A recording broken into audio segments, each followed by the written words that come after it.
তাই আজ প্রথম জঙ্গল নির্বাচন শুরু হচ্ছে। আমি ভালুক বাপি আপনাদের নির্ভরতার প্রতিশ্রুতি দিচ্ছি। আমার প্রিয় বনবাসী, তোমরা দারুণ কাজ করেছো। রাখলে বাপি। গায়ের জোরে তো আমি বাঘের সাথে পড়বো না, ভালুকের সাথেও না, কিন্তু বুদ্ধির জোরে ওখানে আমি রাজা। নেতা দরকার সবার, আর মাথা দরকার নেতার। ওই শোন খরগোশ ভাইরা, আমি জিতলে বনে কোনো গর্ত ছোট থাকবে না, সব গর্তে এসি লাগিয়ে দেব। আমার জহলে বাঘেরা আর তাড়া করবে না, আমি ওদের নিরামিষাশী বানিয়ে দেব। রে আমার পরিকল্পনা শুনলে তো চোখ কপালে ওঠে যাবে। একেবারে আকাশের তারা ছুঁয়ে ফেলব আমরা। শিয়াল পণ্ডিত, তোমার পরিকল্পনা তো দারুণ।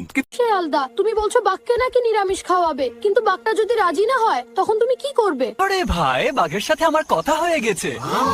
সে এখন থেকে শুধু ঘাস আর লতা পাতা খাবে। কে বলেছে আমি ঘাস খাবো?